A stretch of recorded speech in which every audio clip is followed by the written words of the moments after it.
Hi, everyone, and welcome to this episode of the Still Black Girl series. I am your host, Jory J.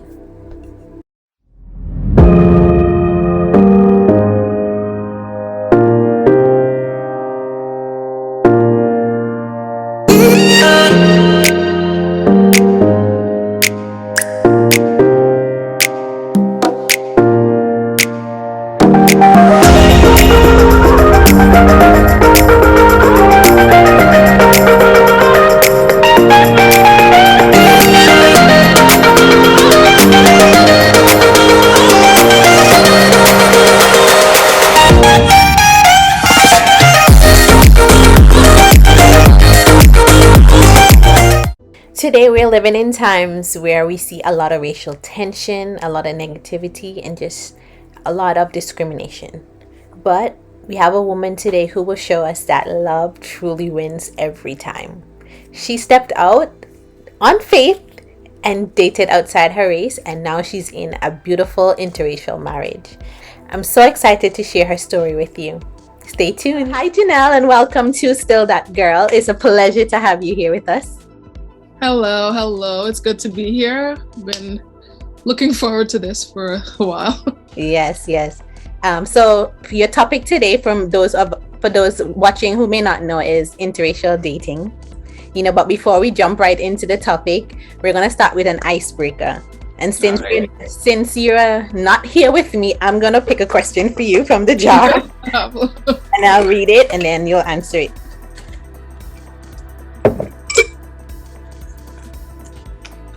So it says, what is typically your favorite part of a day off from work?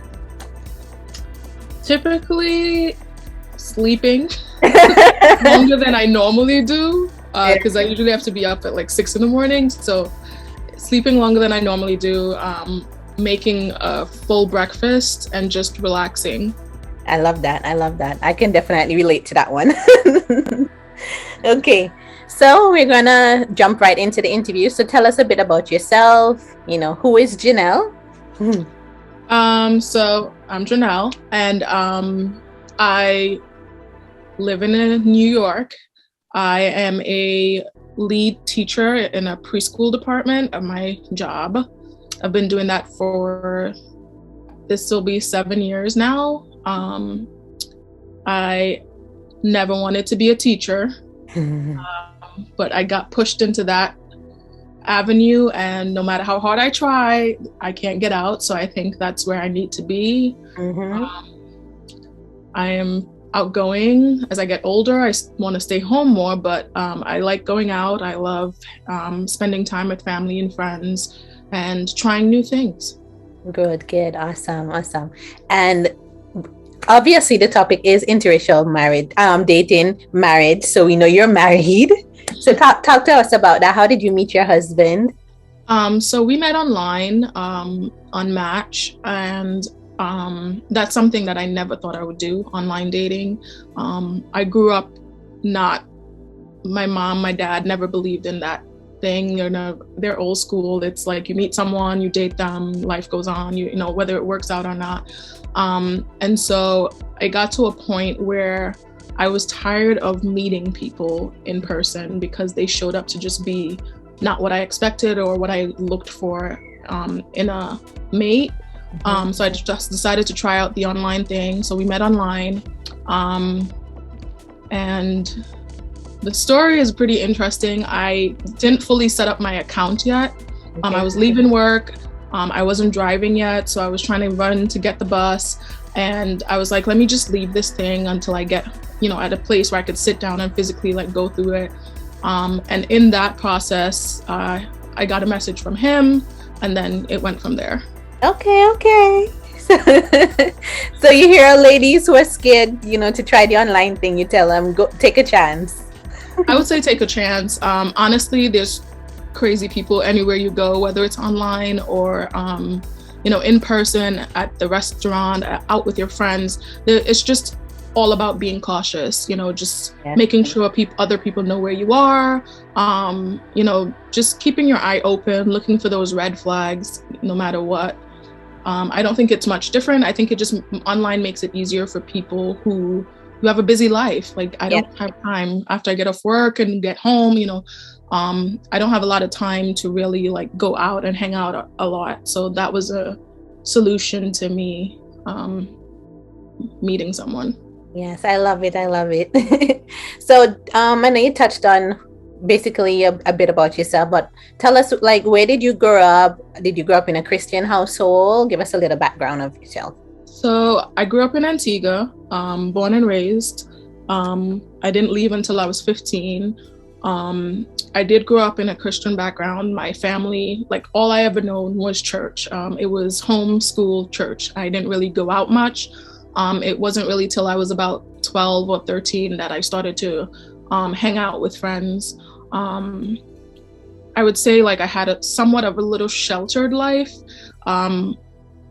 My parents were very cautious in where I was, who I was with.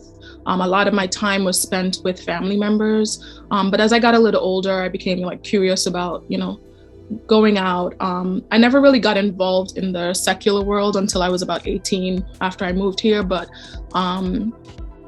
yeah, it was a fun childhood. It just, there was a lot that I could have learned if it went a different way, but also there's a lot of things that I was protected from being in the household that I was in.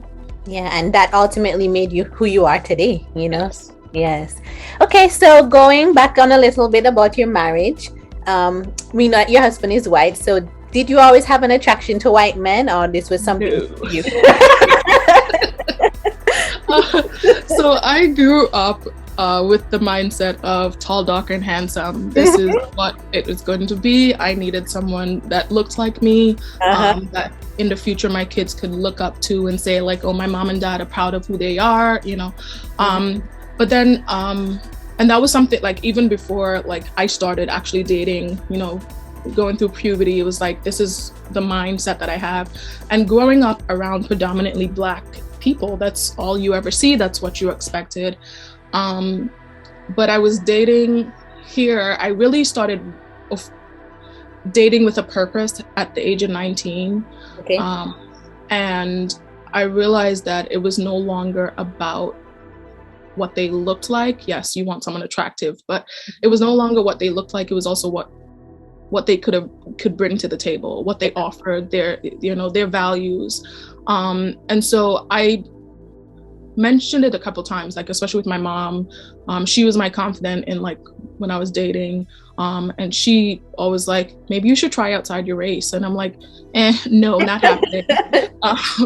But when I finally created the account, it opened my mind to see that there are actually people who are interested in other races. And I was denying and swiping people who like were interested in me, but I kind of just like, it didn't hit me, that much until I actually decided to just be nice. Mm-hmm. And that was really what it was, being nice. I'm a person, I'm very blunt, so I'm very quick to be like, nope, forget it, nope. I decided to just be nice, and that's where I took it. I didn't, even at the point of us meeting on our first date, it still didn't click in me that like I'm actually trying something new. Yeah. And that was And look, you almost missed out on your blessing. I know, right? Okay, so how supportive were your friends and family? I mean, growing up in the Caribbean, those back home, how did they take the news versus those in New York? So they took it better than I thought. Also, they had practice. My cousin is actually married to a white man too. Okay. So I think, it's always that little stigma with Caribbeans that it's like, oh, the white man or whatever. But they never really showed any animosity. There was never any anger or ridicule. I've never had from my family. I think the only thing I could say was shock, because no one has ever seen me interested in anyone outside of my race. Like him meeting my dad for the first time was hilarious. My mom was like, telling him he's white, and I'm like, no. So my dad meeting him, it was funny, but friends, they just had questions. That was the thing that I got, was a lot of questions. Like, is it different? How are you going to manage with your relationship? And especially up here, it's it takes a lot. So I didn't really get bad negativity from my family and friends, and neither from his family and friends. Okay. It was just a lot of embracement and a lot of curious questions. Okay. So have you ever been ridiculed or discriminated against, from outsiders? We have, not to the extent that I've seen with, because I follow like other interracial couples. That I don't really know them. I just follow them on Instagram, how they move through their life. But I would say I haven't experienced anything terrible, but I've experienced people making comments. Like we'll be walking down the street, and you'll hear someone say, like we've had someone say, "Ooh, disgusting," or we'll have someone, "You have the eyes." People look at you funny. You can also tell the eyes. You could see some people, for them it's new, and for others it's that shouldn't be. But nothing to the point where we've had to like hide or, and there's people that are in the world that are dealing with that they have to try to hide their actual relationship, and it's sad, but we haven't had anything terrible, but we have had some negative eyes. Okay. So in line with that, what challenges do you think interracial couples face on a whole? Just general challenges. Mainly just people accepting. To be honest, interracial marriage relationships is technically new to the world. It's less than 100 years, probably less than 50 years that people are really starting to realize like it is okay to be comfortable with who I love as far as race. And so a lot of the biggest challenge I think is just accepting. People, outsiders, accepting that we're all humans, no matter what color my skin is, no matter what I look like, we're all humans at the end of the day. We all have, when it comes down to it, it's just your heart. Yeah. And so that's, the challenge is just people being accepting of who you are, and who you love.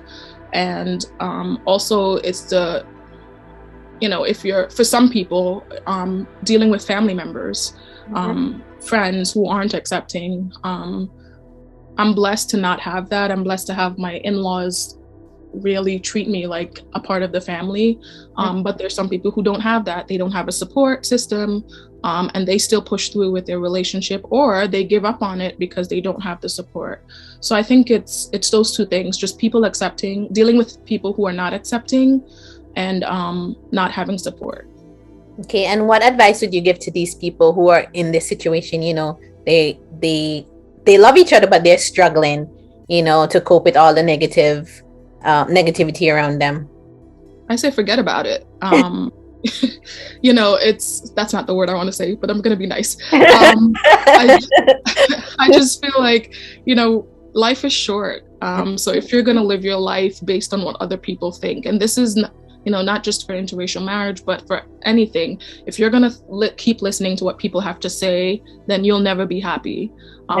Because you're going to be miserable and alone, because nothing else compares to what you really want. And because you get backlash or people with their comments, you decide like, I'm not going to go through with it. And so you end up miserable. And that's not a life that, for me, that I don't want to live. And so for other people who out there who are dealing with these challenges, forget about, like, block out the noise and do you. That's all I say. Yeah, you love who you love, and that's it. Yeah.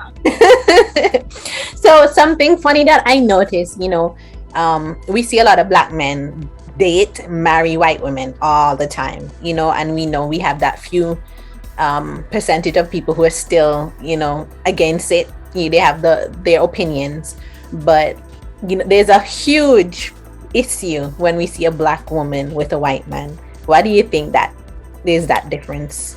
From my experience, I can't give a full answer, but from my opinion, I do remember one of my friends was dating a guy, and, we were all cool. When I first started dating my husband, we went out together.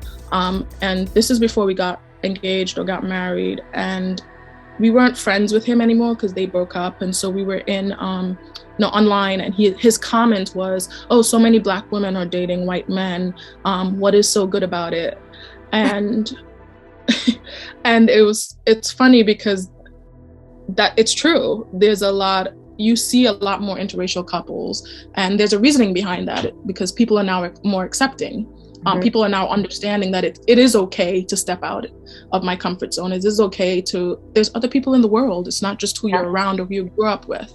And I think it goes back to this whole masculinity thing of like, it's okay for a man to do whatever he wants. It's okay and to date whoever he wants or be with whoever he wants. So how many girls can he get? But for a female, it's like, you stay in your place, or, you can't be so bold. Or, I think it just goes back to that ideology. That's just my opinion of it. But I do agree that there's more negativity towards women dating outside their race than men are. Yes. So that's right. And you mentioned earlier that, you're a blonde, and I can state you're very confident in who you are, So I'm in 2020, we're now in a new year, 2022, and we still see racism happening. As you said, people still give interracial looks. How do you remain confident, in yourself and knowing who you are? I think it starts with you. Also, I can't really say it starts with me. It started with my family. My family raised us to be confident in who we are, to be strong, even without faults. Whatever issues you have, own it. Own what's wrong with you. Even if it's something that's not wrong with you, but other people see it as a fault, own it. My grandfather, I didn't really know him well, but from stories and what my mom always says is that, he always says, people can talk about you, people can make fun of you, say things bad about you, but as long as they don't hit you, they haven't done anything to you. And so I took that to heart, especially I used to want to punch people back, and you say something, I want to, get back at you. But I had to train myself to realize I am beautiful. I am who I am. And if you like it, great, that's wonderful. And if you don't, bye, but it's really where your background is, but then also you have to embrace yourself. And so that's just what it is, yes. Confidence, just embrace you. Yeah, I love that. So how easy or how hard was it for you guys to learn each other's culture? Was that I would say for him it was easy, but for me it was I wouldn't say challenging, but a little step back. Because he is a history person. He likes different types of food. He likes culture, learning about different cultures. That's his thing. And so for him, it was always a bunch of questions. What is this? How do you do this? Make me this. Even now it's can you make me this? Can you make me that? Can you, even when I'm not in the mood, it's he's playing soca music and I'm like, dude. But I think it was pretty easy for us. And it goes right back to just acceptance. If you can accept a person for who they are, learning their culture is easy. For me, it was a little different because I've never been around a white family, a white man. It was, just kind of being observant first, figuring out what is okay with them, what they enjoy, and then also bringing in my piece of it for them to enjoy. And so we still have questions. We still, we've been dating for 6-7 years, and we've been only married for a couple of months, but there's still stuff we're learning about each other. There's still things that he asks about growing up, or there's still stories that I'll tell him. And there's also some similarities. There's some things that we both have had growing up, or, had a different point of view, but it's the same thing. And, we can laugh about it. But I would say it had its challenges, but it wasn't that difficult. Okay. Okay, that's good. That's good. So I know you touched on this a bit earlier, but what advice would you give to women who are just scared to step out and date outside their race? I'd say do it. A man is a man. Mm-hmm. When it comes down to it, it's not about the color of their skin. It's really about who the person is. And so you will find men who are jerks in a white race. You will in any race. There are men who are jerks, and then there's really great men. And since dating him, seeing his friends' girlfriends, his friends' wives, their families. There's the crazy ones. There's the really nice ones, and it's the same with my family and people that I grew up with in Antigua and in New York, that no matter what, people are people. And so if you can see their heart, if you can see beyond this, then go for it. This is important, because if you're not attracted, don't let anyone fool you. That is important. But at the end of the day, it's really this, because if you're just going to do it just because I want to try something new, then it's really not for you. It's not food, like like I go and I try different foods to see what I like, but that's not how it works. You have to really just be okay with people. And that's it is. Love people, and then you will find love. That's all it is. Ooh, I love that. Love people and you'll find love. I'm gonna steal that quote. Sure. Okay, so Jurnell, how can God use your story? I think God definitely can use my story, because one thing I do say, I grew up in a predominantly Baptist church. I still go to a Baptist church, and he grew up Catholic. And I've told him many times before, I'm not doing the Catholic thing. It's boring. It's not what I'm accustomed to. And yes, it is the same God. Don't get me wrong. But I think what I could say, I'm just going to give you a synopsis of part of our Christian journey together. When we first met, I told him one thing is that I go to church every Sunday unless I'm sick. I am active in church. I sing. I'm a part of the youth group. I'm one of the youth advisors now and whatnot. And I said, so if we have to do anything or go anywhere, Sunday is out of the question. There are times where we go on vacation or, have family events that does have to pull us away from church. But that was one of the first things I let him know when we first met. Yeah, so Sunday was no compromise. Christian life was, to be honest, was no compromise. And I didn't want him to think that, because I'm a Christian, and he wasn't. He did believe in God, that, okay, this relationship wouldn't work. But I did let him know how important it was for me. And rewind to maybe a couple months before we met, my prayer to God was, I'm tired. I'm tired of dating and not getting what I expect in return. And so I had a summer where I was dating this guy, and I was like, oh, this is great, things are going well. And then it ended up being, oh, we should just be friends. No reason, no explanation. And so I finally was like, God, I'm 20 something and I am working my butt off between school and work. I had no time to go out. I'm like, so how am I supposed to find a man if I'm, And so, I had one of my close friends was like, just wait. We talk about this all the time. Just wait on God. Just wait on God.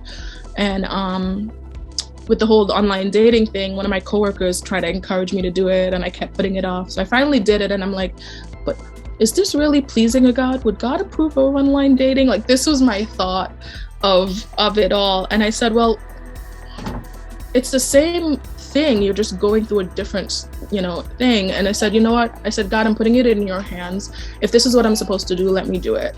Yeah. And so I did it. I didn't feel any backlash. I didn't feel anything in my spirit to say no. And so I did it. And I think it's one of the best decisions I made. And so after telling him about Sunday and whatever, he broke down in tears. And he was like, I've never met anyone who was so ready and bold about their work, with Christ. And I said, well, I'm not perfect in it. I'm still working on it. But at the end of the day, if this is a journey you want to take, then we have to do it. Then this is part of it. And after that, I think the Sunday after, he came to church with me. I didn't invite him. He just showed up. And then after that, every Sunday, if he's not working, he's there. And I feel like that's a blessing, and that's God speaking, because if that wasn't his response, I don't think we would have been together today. And I think God is using my story because, especially in this time where there's so much hate and racism that's being dug up, and a lot of it is just ignorance and uneducated people just taking what they learned from their parents, not necessarily that they fully believe this. And that's one thing I don't think you're born that way. Someone taught you that. Yeah. And so I think God putting us together is just another way to show that God is love, and through us, he's showing his love. And so that's how God's going to use our story. Yes, and I definitely think you'll encourage women, especially the part where, you said you didn't compromise. You let him know up front, Sundays are important to me. This is it. A lot of times us as women, we compromise one thing, and then, in the middle of the relationship, we realize like it's not going anywhere. It doesn't work out. So yeah, definitely, I love that part. So as we wrap up, Jurnell, why do you think you are still that girl? I think I'm still that girl because, in spite of, I'm not going to say that I had a very rough life. I didn't. I did have challenges. I did, a lot of things. Everyone goes through challenges and, rough patches. But I can say when I moved here to New York, I went through a deep depression. The circumstances of me moving here were a lot. It was something new. And in spite of that, I found myself holding on, not only to God, but holding on to myself. If I didn't, love myself enough, I wouldn't still be here. And I think, and watching your videos and what you've done, I'm still that girl because I still love myself in spite of all the stuff that I've been through, in spite of, everything that has come my way. I'm still thriving, I'm still pushing, and I'm still being me. Yeah, I love that. And thank you so much for your support. That means a lot. Is there any final words, any final thoughts you have? Any closing remarks? Final thoughts. Just live your life. And as I always say, and that's kind of my new thing too, is block out the noise. Because at the end of the day, especially the negative noise, honestly, don't block it out because you need it to push yourself. But if it's hindering you from making decisions, block it out. Because at the end of the day, it's your happiness on the line and not anyone else's. I love that. So you want to thank you so much for being here with us, taking the time out to be here with us, all the way from New York. Yes. Thank you so much. I definitely enjoyed this interview. Yes. Definitely enjoy this. And I know you will touch many women out there. A lot of people are going through the same situation, so I know you will definitely encourage some women out there. I hope so. On faith and date outside your race. Yes. Thank you so much for having me. Yes. And remember, you're always still that girl, okay? And Thank you. Night, Jurnell. Thank you so much. Okay, bye. Just like that, we've come to the end of this episode. It was short and sweet. I loved it.